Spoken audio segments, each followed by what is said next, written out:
Hello everyone, my name is Anthem of Sirens, and it's time to go back. Back to the past. Salmon Rice Snack. The year was 2004, and the Japanese game studio Key released Clannad to Windows computers. 3 years later, it would get an anime adaptation. Clannad follows a boy named Tomoya Okazaki, a juvenile delinquent with a rough past. He meets a girl named Nagisa Furukawa, a shy but kind girl who suffered an illness that caused her to miss school. After meeting Nagisa, Tomoya meets a bunch of other girls and unique characters, and he begins to open up to more people, and even form bonds that may be very special to him. And now, we flash forward to 2014. And a small YouTuber known as Whitebox Studios was about to drop their first anime review on this oh so lovely platform we call YouTube.com. Oh yeah, that happened to be me, by the way. He uploaded his first ever review, and his review was of the anime series Clannad, or as he called it, Clannad. Clannad. And it was the worst video ever made in the history of mankind. Yes, ladies and gentlemen, not only is this a review of Clannad, or at least Season 1 of Clannad, but it's also a reflection of my first ever anime review that I disown yet keep up on the channel for archival purposes. It is a terrible video that is more of a reaction than a review. I mean, if I'm being honest, it's more of a first impressions video since I didn't finish the show at the time. Do not watch it unless you are a masochist. That includes you too, Necro13. The video has my past self mischaracterizing characters and just being a general asshole to the show. I acted like my shit don't stink when in reality all I did was spray a little Lysol on it. It still stunk, by the way. I will be making references to my old video whilst re-reviewing this anime, or at least the first season. But Anthem, Clannad is so old, why don't you watch all of it then? 3 reasons. 1. My old video only reviewed Season 1, or at least the first 6 or 8 episodes, and therefore I will atone by also reviewing the first season. 2nd, life has gotten hard and it'll take me a while to get to the next season. 3rd, I remember talking to an old friend about my anime reviewing career, and he said 1 season should be fine when reviewing shows. Bonus number 4, because why the heck not? I reviewed anime season 1s in the past before, and I'm using this as an excuse to get this video out and about. Also, I do not want people to think I hate Clannad, so I'm making like Naughty Dog and rushing out a Redux without a second part. Anyways, back to the Clannad review featuring some old yappings from a god-awful video.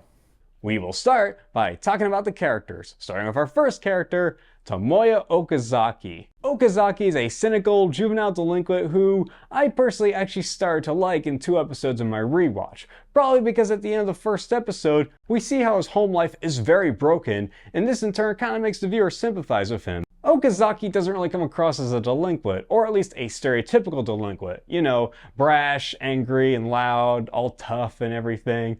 The only mention of him being a delinquent is him skipping class. It was mentioned later in the show he does get into fights, so who knows, maybe they talk about it more in After Story, which is the show's 2nd season.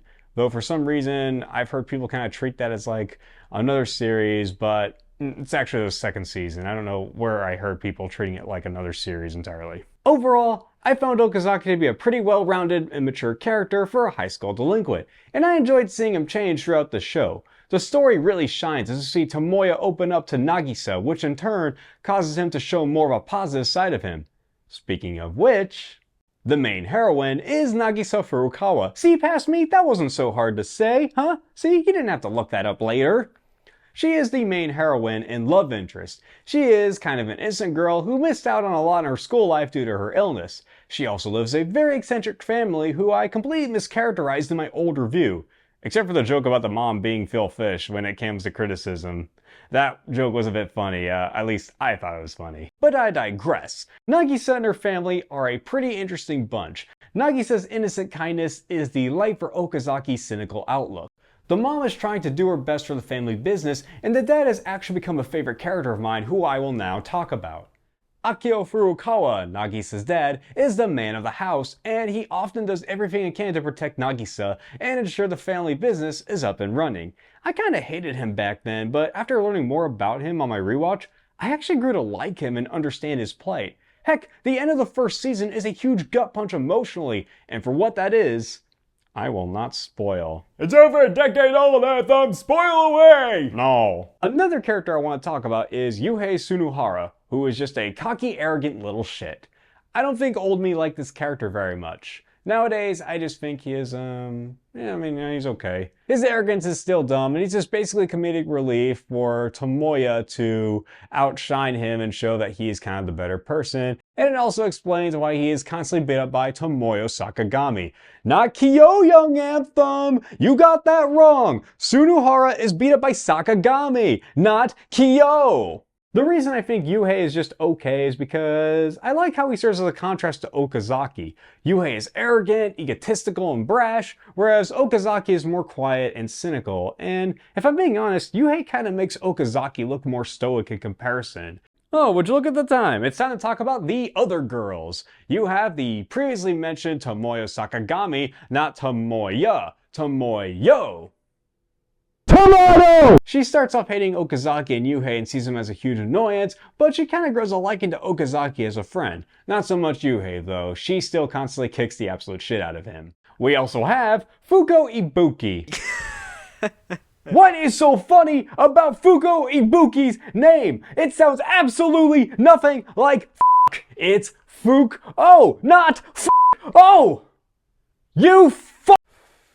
Anyways, Fuko Ibuki. She is a girl who acts very childish and very absent-minded. She's often seen carving starfish out of wood to use as invitations to her sister's wedding. She is also just obsessed with starfish in general. Fuko was someone I really hated, but nowadays, I don't. Yeah, her childishness can be annoying, but honestly, Okazaki kind of grounds her back down to reality. He still tries to help her, but in the first few episodes, he kind of dismisses Fuko as just an annoying little brat. While Fuko's arc was neat, she kind of becomes a gag comedic relief character in the rest of the show. Our other character is Kotomi Ichinoshi, who is a quiet and smart girl who spends her time in the library and not in class. I didn't think much of this character when I first watched it, but on my rewatch, I saw her backstory, and learning about her backstory of Okazaki, I thought was really cool, and I found her arc very nice, and it made me kind of like the character and even get emotional for her. You also have the twin sisters, Ryo Fujibayashi and Kyo Fujibayashi. I'm gonna be honest with you, I don't have a lot to say about them. They're alright. I will, however, talk about Botan. Botan is cute, and he says poi poi, not poi. You hear that past me? He says poi poi, not poi. How do you get that wrong? What were you thinking? Did you even watch the same freaking show? Oh, I just jeopardized my own existence. Anyways, a repeating pattern you may have noticed is that at first I hate these characters, but now I kinda like them.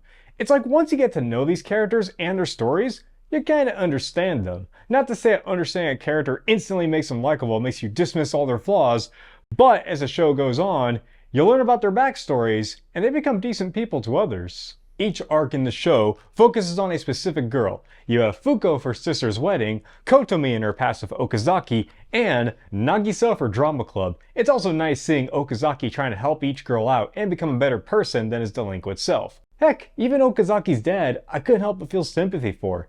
He drinks because he is sad and ashamed, and yet, he still tries to support Okazaki despite his rough relationship. And honestly, seeing the interactions of Okazaki and his dad, it was definitely something, I'll tell you that much. And it was to show Okazaki's family is broken, or at least what remains of his family is broken.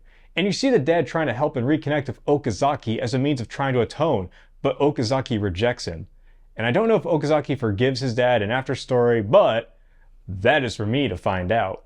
Also, unlike my past and current self, they are not idiots. They are weird, but not idiots. They have idiosyncrasies, but they are not stupid. Fuko is childish, but she ain't stupid. Yuhei is arrogant and egotistical, and let's be real here, he actually is stupid. And now I gotta mention the dub. It's good for the most part. Most of the characters are really well casted, but it has some minor issues, in that it mispronounces some things like Nagisa's name. The dub calls her Nagisa, or her name is actually pronounced Nagisa. And you know, for a 2000s dub, it ain't too bad, it's pretty good. But just remember, when saying the main heroine's name, you don't say nah, you say nah. Gisa.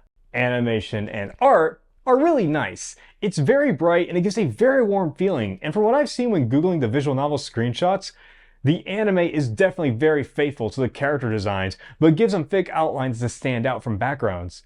I should also note that the animation in which they show the girl in a dead world is a lot more fluid than the real world within the show. Like, I almost thought they recently upscaled the animation to give it more frames, and it honestly makes those scenes a lot more dreamlike and otherworldly.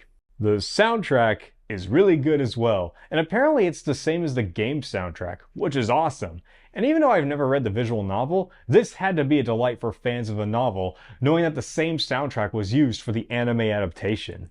In conclusion, 2014 me was wrong about Clannad. Clannad is a good show. It tells a story about change, love, friendship, and family. Clannad's characters are offbeat, but they have a lot of heart and soul, and it's a nice romance drama anime that can poke at the feels in the right way. This gets a good recommendation. It's old, but gold. And I can't wait to see what After Story holds for me.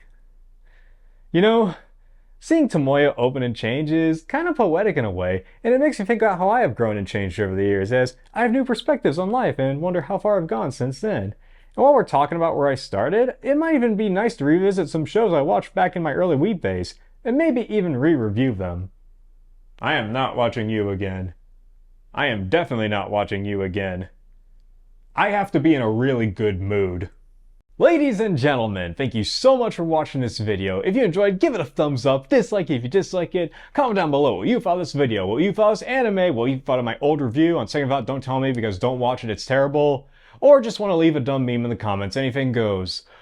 Also, this comes with a bonus video of me reacting to my old anime review, which I did not see in a while until, the day I filmed it and everything. So, if you are going to watch my old review, why not watch along with me by clicking either this link or this link in the description below. It's most likely this one because I had to reshoot this scene several times and got it link, and it was not because of the link or anything, it's because I forgot an important piece of my character. But anyways, oh, one more thing. Subscribe to the channel. It means a lot if you help subscribe to me. And also, I'm almost up to 500 subs, and if I can get to 500 subs before the end of the year, that would mean a whole lot, and I'd appreciate it very much. So, subscribe to the channel, like the video, and comment because it helps the algorithm. Also, follow me on social media, specifically Twitter/X, and bonus video will be up in the corner along with a link below in the description. Now, with that out of the way, thank you all so much for watching. I hope to see you in the next video. Bye!